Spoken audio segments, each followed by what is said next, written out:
नमस्कार, जनता मांगे जवाब में आपका स्वागत है। मैं हूं आपके साथ दीपक भदौरिया। छत्तीसगढ़ में बम्पर धान खरीदी हुई है। इस साल 149.25 लाख टन धान की खरीदी की गई। राज्य सरकार ने केंद्र की सरकार से केंद्रीय पूल का कोटा बढ़ाने की मांग की है। इससे पहले कि केंद्रीय पूल का कोटा बढ़े, धान पर सियासत देखने को मिल रही है। इसी पर चर्चा करें उससे पहले देख लेते हैं रिपोर्ट। छत्तीसगढ़ सरकार ने इस साल की रिकॉर्ड तोड़ धान खरीदी। 149.25 लाख मीट्रिक टन इस बार हुई है धान खरीदी। कस्टम मिलिंग के बाद लगभग 107 लाख टन का अनुमान। केंद्र सरकार ने केंद्रीय पुल में नहीं बढ़ाया है चावल का कोटा। राज्य सरकार ने केंद्र सरकार को भेजा प्रस्ताव। 17 लाख टन से ज्यादा चावल केंद्रीय पुल से लेने भेजा प्रस्ताव। वर्तमान में 70 लाख टन चावल की अनुमति के बाद छत्तीसगढ़ का केंद्रीय कोटा बढ़कर होगा 87 लाख टन। क्या डबल इंजन की सरकार होने का मिलेगा छत्तीसगढ़ को फायदा?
जो अंतर है इसी को बोलते हैं कि छत्तीसगढ़ को जितना मदद मिलना चाहिए यहाँ के मेहनतकश किसानों को, यहाँ की किसानों की सरकार को, वो नहीं मिल रहा है। उनके साथ न्याय नहीं हो रहा है। वो क्या तंज कसेगा? पहले अपने गिरेबान को झांक करके देखे 5 साल में कैसे धान खरीदी किया है और कैसे कैसे हुआ है, क्या हुआ है। किसान परेशान थे और किसान समय आने पे दिखा दिया। धान पर सियासत छत्तीसगढ़ में एक केंद्रित मुद्दा है। धान को लेकर एक बार फिर भाजपा और कांग्रेस आमने सामने है। फिलहाल अब देखना होगा राज्य सरकार की मांग को केंद्र सरकार पूरा करती है या नहीं। छत्तीसगढ़ को डबल इंजन की सरकार का कितना फायदा मिलता है? केंद्रीय पुल में चावल का कोटा बढ़ेगा या फिर राज्य की सरकार को धान नीलाम करने की आवश्यकता होगी? रायपुर से गोपी कृष्ण साहू की रिपोर्ट। और इसी मुद्दे पर चर्चा करने के लिए खास मेहमान हमारे साथ जुड़े हुए हैं। रायपुर से नीता लोधी जी हैं, कांग्रेस प्रवक्ता। नीता जी, आपका स्वागत है। और निशिकांत पांडे जी हैं, बीजेपी प्रवक्ता हैं। निशिकांत जी, आपका भी स्वागत है। और विकेंद्र सोनपेट जी हमारे साथ जुड़े हुए हैं, किसान नेता हैं। सबसे पहले मैं कांग्रेस की प्रवक्ता नीता लोधी जी के पास आऊंगा। नीता जी, जिस तरह से पहले आप ये कह रहे थे कि इतना चावल खरीदा नहीं जा रहा। अब चूंकि उन्होंने लगभग जो टारगेट सेट किया था उस टारगेट के तकरीबन धान खरीद लिया है। अब आप ये कह रहे हैं कि नीलाम क्यों कर रहे हैं, केंद्र से कोटा बढ़ाओ। आप लोगों ने भी बहुत कोशिश की थी, केंद्र कोटा बढ़ाया आपका, लेकिन केंद्रीय पूल में कोटा आपका नहीं बढ़ाया गया। फिर आपने सोचा कि इसका हम एथेनॉल बनाएंगे। तमाम सारे उपाय आपने जनता के सामने और मीडिया के सामने रखे थे। हालांकि वो एथेनॉल पता नहीं बना। लेकिन हाँ, अगर नीलामी करना चाह रहे हैं उस पर आपत्ति क्या है? कहां आपत्ति कांग्रेस को आ रही है? केंद्र की मोदी सरकार छत्तीसगढ़ की उपेक्षा का प्रमाण है। तो डबल इंजन की सरकार बन गई। तब तो भारतीय जनता पार्टी वाले कहते थे डबल इंजन की सरकार बन जाएगी तो हमको लाभ मिलेगा। आप ये बताएं, छत्तीसगढ़ में लाभ मिलने की बात है तो दूर उनके हक का नहीं हो पा रहा है। 2023 में अतिरिक्त चावल की एक सेंट्रल पूल की बात हुई थी देखिए, ये कथनी और करनी भारतीय जनता पार्टी की प्रत्यक्ष दिखने को मिलती है। उन्होंने 2023 में कहा था, पर अब अनुमति दे पा रहे हैं क्या? नहीं। ये तो अब तो डबल मंजिल की सरकार है। क्यों माननीय मुख्यमंत्री विष्णुदेव सरकार की नहीं बात मान रही है केंद्र सरकार? क्यों? अब ये बताए भारतीय जनता पार्टी के लोग कि कब मिलेगा केंद्रीय पुल में दाम? हम क्यों बाहर नीलाम करें? जब सरकार को खरीदना है तो केंद्र सरकार खरीदे। 17 लाख टन से अधिक चावल की अनुमति मांगे थे, अभी तक नहीं मिल पाई है। कब देगी डबल इंजन की सरकार? आप बताएं। भारतीय एथेनॉल की बात आप कह रहे थे, एथेनॉल के प्लांट लगने थे 4, 2 की अनुमति दी है। कब अनुमति देगी सरकार? ये बताए। आवास के पैसे देने थे, कब देंगे? ये बताए। डबल इंजन की सरकार का कुछ तो लाभ दिखे, भारतीय जनता पार्टी का कुछ तो लाभ मिले छत्तीसगढ़ के लोगों को, कि बस केवल झुंझुना पकड़ाते जाएंगे महिलाओं को। 500 रुपए का सिलेंडर मिलेगा। मिला क्या? नहीं मिला। छत्तीसगढ़ के साथ साथ दूसरे और अन्य प्रदेश जहाँ भारतीय जनता पार्टी की सरकार है, कहीं नहीं मिला। देश में सब तरफ आप घुमा के देख लीजिए। वो तो गनीमत है। भूपेश बघेल जी की कांग्रेस की सरकार ने किसानों के लिए 25 रुपए समर्थन मूल्य धान खरीदी का वादा किया था, वो 2100 तक हुआ। नीता जी पार्टी को झुकना पड़ा। ये रही है मजबूरी का काम। नीता जी, यहाँ पर मुद्दा ये था कि किसान को उनका जितना समर्थन मूल्य की बात हुई थी उतना मिलना चाहिए। अब उसके बाद सरकार अपने पास रखे, केंद्रीय पूल में दे, नीलामी करे या कुछ और करे, इससे किसानों को उनका पैसा उन्हें मिल जाएगा। अब ये सवाल आखिर क्यों है कि केंद्रीय पूल अपना बढ़ाए? जो वादे किए, तो ठीक है, वो केंद्रीय पूल नहीं बढ़ा रहा, वो रिक्वेस्ट कर रहे हैं। अगर केंद्रीय पूल बढ़ाता है अच्छी बात है, नहीं बढ़ाता वो कुछ और उसका उपयोग करेंगे। प्रॉब्लम कहाँ आ रही है? जब चुनाव के समय आप बोले कि डबल इंजन की सरकार रहेगी, छत्तीसगढ़ को लाभ मिलेगा। नहीं, तो इससे छत्तीसगढ़ की जनता या किसानों को कोई लाभ हानि कैसे हो रही है? देखिए, सेंट्रल पूल में अगर चावल लेते हैं तो हमको एकमुश्त पैसे भी सरकारी तौर पे मिल जाते। ये तो वही बात हुई ना, धीरे धीरे सरकारी संस्थानों को प्राइवेटाइजेशन कर दो और आरक्षण खत्म कर दो, लोगों को नौकरी नहीं मिलेगी। निचले तबके के लोग ऐसे इसी प्रकार सेंट्रल पूल में चावल लेना बंद कर दो, इसका रकबा कम कर दो, रकबा बढ़े तो बढ़े, छत्तीसगढ़ अपने स्तर में जो करना है कर ले। तो सेंट्रल गवर्नमेंट का क्या लाभ मिल रहा है छत्तीसगढ़ को? क्यों पहले कोल के आपको नीलामी से क्यों आपत्ति हो रही है? मिले आप केंद्रीय पुल में पहले, अरे भाई बोले ना, नरेंद्र मोदी जी की सरकार बोले कि केंद्रीय पुल में हम चावल की अनुमति नहीं देंगे। नहीं, तो नीलामी से क्या आपत्ति हो रही है आपको? कांग्रेस को, विपक्ष को नीलामी से क्या आपत्ति है? देखिए, आप मेरी बात सुनिए। छत्तीसगढ़ के किसानों ने धान का रकबा बढ़ा के बहुत अच्छी खेती तो कर ली। ठीक है। सरकार ने मजबूरी में कांग्रेस के दबाव में धान तो आपने खरीद लिया। ठीक है। 149 मीट्रिक टन धान खरीद लिया। आप बताएं, अब केंद्र सरकार की जिम्मेदारी है, केंद्र सरकार की केंद्रीय पुल में हमारे छत्तीसगढ़ के चावल को खरीदे। ठीक है। नहीं खरीदे। पार्टी की सरकार है, ये भारतीय जनता पार्टी की सरकार है जो कांग्रेस। नीता जी, थोड़ा तर्क संगत बातें भी रखते हैं ना। चावल लेने से मना किया था। विपक्ष को नीलामी से दिक्कत क्या है? सरकार को खरीदने से दिक्कत क्या है, ये तो बता दें। अरे ठीक है, केंद्र अपनी आवश्यकता के अनुसार लेगा ना मैडम। आपने भी तो खूब रिक्वेस्ट की थी ना केंद्र से, नहीं हुआ ना आपका भी, तो आपने फिर उसके उपाय सोचे ना। अगर सरकार नीलाम कर रही है तो इसे नीलामी से कोई तो आपत्ति होगी ना विपक्ष को। 2023 में सहमति दिए थे कि हम खरीद लेंगे केंद्रीय पुल में, फिर ये अपनी बातों से पलट। आप शायद नहीं बता पा रही हैं। एज अ विपक्ष के तौर पे मैं आपको बता देता हूं, सरकार को नीलामी इससे ये हो रही है कि अगर सरकार ये नीलाम करती है तो 2200 से ज्यादा का धान नहीं बेचेगा, जिससे 40 लाख टन जो धान है उसमें 3600 करोड़ के तकरीबन जो घाटा है वो 36,000 करोड़ का, वो कहीं ना कहीं सरकार को झेलना पड़ेगा। इसलिए विपक्ष कह रहा है। आप उसका तर्क रख ही नहीं पा रही है कि नीलामी से दिक्कत क्यों है सरकार को। खैर, मैं आपके पास आऊंगा। निशिकांत जी, समय सबके लिए निर्धारित है। नीता जी, मुझे सबको समय देना है। सर, जिस तरह से आपने रिक्वेस्ट की या पहले केंद्र सरकार ने कहा, उसके बाद ये वापस ले लिया, क्या आपकी सहमति या जो भी रिक्वेस्ट आप केंद्र से कर रहे हैं वो वार्तालाप कहां तक पहुंची? कितने प्रतिशत संभावना है कि केंद्र आपसे जितना आप चाह रहे हैं तकरीबन उतना धान केंद्रीय पूल में लेगी? दीपक जी, आपको वेगेन जी को जी कि मैं तो बड़ा संदिग्ध था कि वो चुनाव खत्म हो गया है, लेकिन रिकॉर्डिंग अभी लगी हुआ। खैर, इस पे आपसे धान खरीदी पे देखिए, पहले से जब से धान खरीदी शुरू हो रही है तब से कांग्रेस विधवा विलाप कर दी कि पैसा नहीं देंगे, ये धान नहीं खरीदेंगे, लेकिन धान खरीद किया 1,49,000 मीट्रिक टन लगभग। ठीक है। अब सेंट्रल पुल पे जो बात हो रही है तो सेंट्रल पुल पे हमने रिक्वेस्ट कर लिया है और बहुत ही ज्यादा मतलब सकारात्मक रिस्पॉन्स आ रहा है और हो सकता है कि 17 लाख 15 लाख 10 लाख मीट्रिक टन धान पुल में चला जाए। मतलब कुल टोटल 87 लाख टन हो जाएगा ना फिर, अगर लेती है 17। ठीक है, ठीक है। तो दीपक जी मैं आश्चर्यचकित इसलिए था कि ना ने मना किया ना हाँ बोला। नीता लोधी जी यहाँ करने किस कारण, विषय ये है देश के हर वर्गों के लिए डबल इंजन की सरकार प्रतिबद्ध है और प्रतिबद्धता के साथ हमने काम किया। उसका परिणाम इतना ऐतिहासिक धान खरीदी हुआ है जितना आज आम से चावल की स्थिति में होगा, लगभग 1,05,000 मीट्रिक टन होगा, उतना तो इन्होंने धान नहीं खरीदा कभी।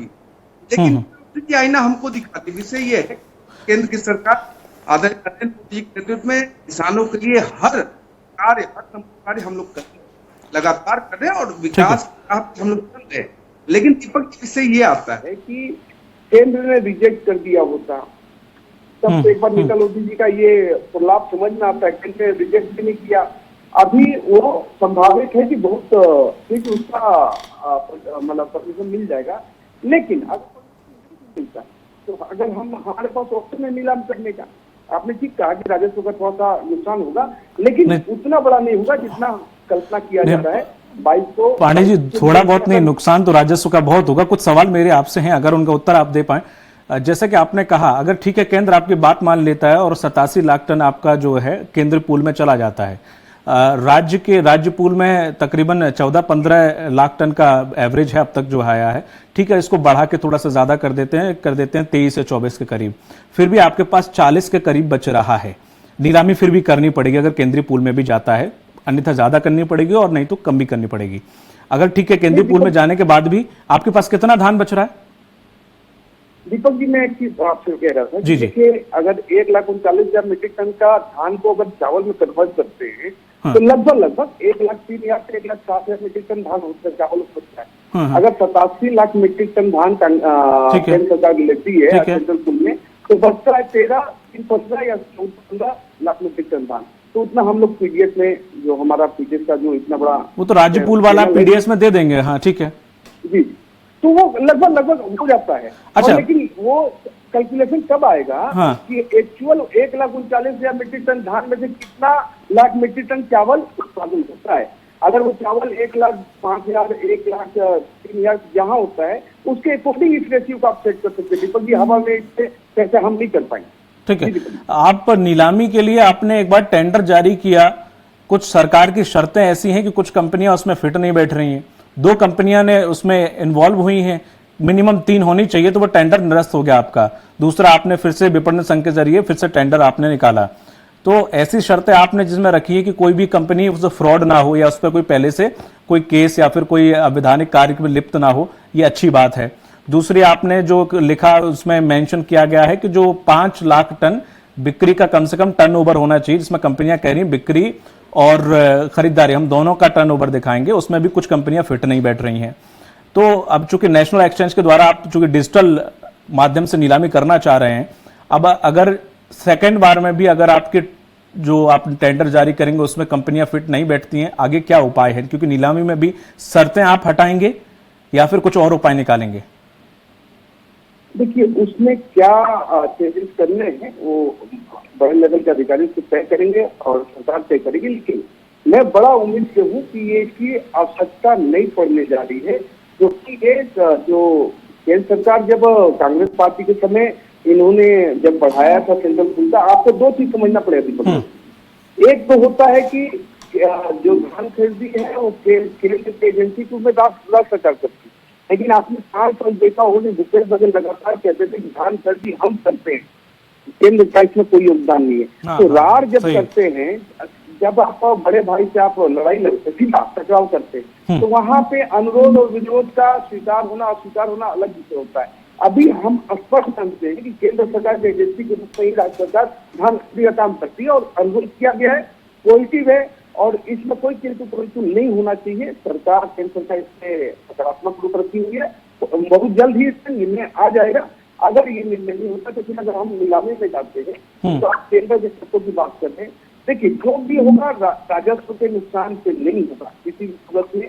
दूसरा, जिस प्रकार से 60 रुपए बढ़ा के ठीक है निष्कांत पांडे जी, मैं समय निर्धारित है, मैं और भी सवाल आपसे पूछूंगा, उत्तर और भी लूंगा। किसान नेता भी हमारे साथ जुड़े हुए हैं, सोनबीर जी, जिस तरह से देखें, अगर केंद्रीय पूल में वो धान चला जाता है या नहीं जाता है, या फिर नीलामी होती है, और नीलामी का मतलब जाहिर है कि सरकार को ज्यादा या कम नुकसान होगा। इसमें नीलामी का मतलब साफ साफ यही है कि नुकसान तो होगा, लेकिन हाँ उतना नहीं होगा अगर केंद्रीय पूल में चावल चला जाता है, धान चला जाता है। तो सवाल ये उठता है कि किसानों पे प्रत्यक्ष और अप्रत्यक्ष रूप से कोई फर्क यहां पर किसानों पर पड़ेगा या नहीं पड़ेगा? जी निश्चित तौर पे। जी सर। आपने जो कहा कि नुकसान और फायदे की, दीपक जी जी, तो अगर राजनीतिक दल जो है अपने प्रदेश को अपना मान ले, ठीक है, ये किसानों का प्रदेश है या ये जनता का प्रदेश है, तो जनता का ही सरकार बैठी हुई है इस यहाँ पे छत्तीसगढ़ में, तो जनता की सरकार को अगर कोई नुकसान होता भी है तो जनता का ही नुकसान हुआ ना। सही बात है। ये राजनीतिक दल को तो कुछ नहीं होना। बिल्कुल। दूसरी बात, किसानों का श्रम का भी सम्मान होना चाहिए। और तीसरी बात, जिस प्रकार से सरकार जो है रॉयल्टी में प्रतिशत तय करती है और केंद्र से राज्य को देती है उसका शेयर, और टैक्स उसमें भी अगर टैक्स स्लैब में आता है कोई व्यक्ति तो उसको भी उसी अनुपात में लिया जाता है। तीसरी बात, जैसा बिजली का बिल आता है, अगर हम 100 यूनिट का उपभोग करते हैं तो 10 रुपया, अगर हम 15 यूनिट हो गए तो वो हमको 15 रुपया चार्ज हो जाता है। तो उसी प्रकार से सेंट्रल पूल में भी किसानों का हक का सम्मान करते हुए जितना उत्पादन किसान कर रहे हैं या छत्तीसगढ़ कोई भी राज्य कर रही है, तो उस अनुपात में वहां पे खरीदी या सेंट्रल पूल में जाना चाहिए, तभी जाके किसानों का सम्मान होगा। अगर हम राजनीतिक चश्मे से इस बात को देखेंगे तो मैं सोचता हूं शायद ये तो अपना ही नुकसान कर रहे हैं हम लोग, अगर इस प्रदेश के प्रति हम वफादार नहीं है तो। और मैं आपकी चैनल के माध्यम से इस चर्चा से हट के एक सवाल आपके चैनल के माध्यम से पूछना चाहता हूं जी। छत्तीसगढ़ की जनता को 17 जनवरी के बाद से लेकर आज तक किसानों को जो भुगतान नहीं हुआ है, वो भुगतान की जवाबदारी क्या राजनीतिक दल के लोग लेंगे? आज उस भुगतान नहीं होने की वजह से किसानों को जो परेशानी हो रही है, किसानों को जो नुकसान हो रहा है, आर्थिक विपन्नता आ रही है, तो इस दिशा में सरकार में बैठे राजनीतिक लोग या नौकरशाही लोग अभी तक 1 महीने में छत्तीसगढ़ के जनताओं का हित का ध्यान नहीं रखें, जो कि ये स्थानीय स्तर की बात है। तो ये भी सोचने की बात है कि जनता जो है सब समझ रही है, परंतु ऐसा भी आप लोग ना करिए ताकि किसानों का अहित हो। ठीक है पांडे जी, इसका कुछ उत्तर आप देना चाहेंगे? हमें नीता जी से सवाल पूछें। बिल्कुल बिल्कुल, आदरणीय मुख्यमंत्री जी ने पहले ही कहा था, इस फरवरी के नाम में सारे भुगतान हो जाएंगे। अभी आपको एक करूंगा कि चुनाव आयोग का वो चल रहा है, 23, 40, 24 तारीख को जैसे खत्म होगा सभी किसानों के अकाउंट में सारे पैसे सहायता चले जाएंगे। इसमें कोई किंतु परंतु नहीं है। एक चीज की तो विषय ये है कि जो हमारे बड़े भाई कह रहे थे, किसान के हित के लिए और प्रदेश के 3 करोड़ की जनता के हित के लिए शायद सरकार लगातार काम कर रही है। हमारा कोई ऐसा बायसनेस हो ही नहीं सकता कि चश्मे में देखे या उस चश्मे में देखे। रही बात सेंट्रल पूल की, तो बड़े भाई मैं आपसे एक अनुरोध करता हूँ, हर कोई का एक पैरामीटर होता है और कैपेसिटी होता है, उस पैरामीटर में सारी चीजें होती है। हमारे कहने या उनके कहने से चीजें बदल जाएंगी ये संभावना नहीं है, लेकिन हमने अनुरोध किया है और उसका सकारात्मक निर्णय आएगा देखो, और प्रदेश सरकार सेंट्रल पूल में अधिक मात्रा में चावल क्रय करेगी, ये हमको पूरा भरोसा है। ठीक है नीता जी, कांग्रेस इस चीज का विरोध कर रही है कि आप क्यों नीलामी कर रहे हैं। 2020 में भूपेश बघेल ने भी नेशनल स्टॉक एक्सचेंज के जरिए नीलामी की थी बचे हुए धान की, तो जब हम खुद ये चीज कर रहे थे, अगर अब कोई दूसरी पार्टी कर रही है तो इस पे ऑब्जेक्शन क्यों? तब तो मजबूरी थी ना, तब तो मोदी की बात मानने के लिए नहीं तैयार थे। भारतीय जनता पार्टी जीएसटी के और कोल रॉयल्टी के पैसे तक हमको छत्तीसगढ़ को नहीं देती थी। अब तो इनकी डबल इंजन की सरकार बन गई है, अब क्यों ये किसान का सम्मान करने का ढोंग करते हैं और किसान के सेंट्रल पूल में चावल नहीं खरीदेंगे, क्यों नहीं खरीदेंगे? ठीक है, ये यही भूपेश बघेल की कांग्रेस पार्टी की सरकार है जो इनको झुकना पड़ा, और भारतीय जनता पार्टी की आज मजबूरी है कि किसानों का धान वो 3100 रुपए में खरीद रही है, वरना आप भारतीय जनता पार्टी की नियत और नीति देख लीजिए, प्रदेश में देश भर में नियत और नीति तो ये तो 3100 रुपए में ये तो एक अच्छी चीज है ना नहीं खरीद रही है। कि आप ये कहते थे हमारे साथ अन्याय करती है, अब उनकी पार्टी के साथ भी तो वो इसी स्टैंड के साथ खड़ी है, तो इसका मतलब आपके साथ अन्याय नहीं होता था। वो किसानों के साथ कहाँ न्याय कर रही है भाई? पार्टी और सरकार की बात तो छोड़िए, जो अन्नदाता है, जो किसान है, उनका सम्मान कहाँ कर रही है? किसानों का सम्मान करने का ढोंग क्यों करती है? अगर किसानों का सम्मान करती तो सेंट्रल पूल में चावल को खरीदे। मैंने पहले भी कहा था भाई साहब कि एक मुश्त पैसे प्राप्त हो जाजाएंगे अगर नीलामी में घाटा होता है। किसानों का सम्मान थोड़ा सा मुझे किसान नेता के पास थोड़ा जाना पड़ेगा। वेगेंद्र जी, आपने ये कहा कि अगर केंद्रीय पूल वो चावल नहीं लेता है तो किसानों का अपमान है। ये थोड़ा सा आप थोड़ा सरल भाषा में अगर समझा पाए तो ज्यादा बेहतर होगा। अगर राज्य सरकार उसका अच्छे से उपयोग कर रही है तो किसानों का इसमें सम्मान क्यों नहीं है? केंद्र अगर वो धान अगर अपने केंद्रीय पूल में ले ले तो ही किसानों का सम्मान के किसानों का सम्मान था, किसानों से प्रॉमिस था, वादा था, मैनिफेस्टो में किया गया था, तो उनसे एमएसपी पे धान लिया गया, उसका सम्मान लिया गया जितना भी होता है। अब अगर उसका विस्तार से बता देता हूं जी कि उत्पादन किया हुआ अनाज, कोई भी अगर किसान धान का उत्पादन या कोई भी फसल का उत्पादन करता है तो उसका अगर दूसरा उपयोग करते हैं, मान लो लीकर बनाने के लिए देते हैं, तो ये अनाज का अपमान नहीं है, ये किसान का अपमान नहीं है। तो मैंने इस लिहाजे से कहा आपको कि किसान तो अगर केंद्र ले लो, केंद्र वही काम करे सर, तो का अपमान है। केंद्र लेके वही चीज अगर केंद्र करे, लिक्वर बनाए तो देखिए नहीं देखिए अभी चर्चा ये हो रही है कि सेंट्रल पूल में, तो सेंट्रल पूल में अगर 65 से 70% एक कुंटल में 65 से 70% चावल बना के देते हैं तो 107 मैट्रिक टन हो गया। हाँ जी, तो ये तो पूरा 100% लगभग 100% हो गया। ठीक है, ये बात से मैं सहमत हूं कि इसका उपयोग और दूसरे राज्यों में ऐसा करते हैं, परंतु शायद छत्तीसगढ़ में जो सबसे अधिक धान का उत्पादन करने वाली राज्य है और यहाँ के किसान हैं, तो इनका सम्मान, मैंने इसीलिए ये शब्द कहा आपसे। हाँ, मैं वही आपसे पूछना चाह रहा था। की बात है। दूसरी बात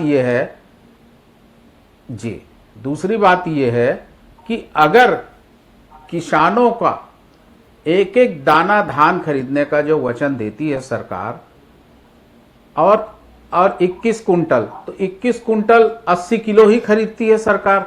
हाँ। पूरा 20 कुंटल 80 किलो खरीदती है सरकार। हाँ। तो यहाँ पे 20 किलो का किसानों का भी नुकसान हो रहा है। तो ऐसे अन्य चीजें और हैं जो मैं आपके सामने रखना चाहता था कि ये विषय जो है किसानों के लिए पीड़ादायक है, और सरकार अपनी कथनी और करनी में, चाहे कोई भी सरकार हो, हमें सरकार से कोई परहेज नहीं है। सरकार ने हम ही ने चुना है, जनता ने चुना है, तो इसलिए इस बात को भी मैं आपके चैनल के माध्यम से अवगत कराना चाहता हूं कि किसानों का हक और अधिकार और सम्मान की बात होनी चाहिए। ठीक है जी पांडे जी। देखिए, दो बातें हैं। हमारे बड़े भाई कह रहे थे कि मतलब चावल लेके उसको खराब नहीं बनाएगा। देखिए, एक लीटर फोन है, किसी को पता नहीं चलेगा।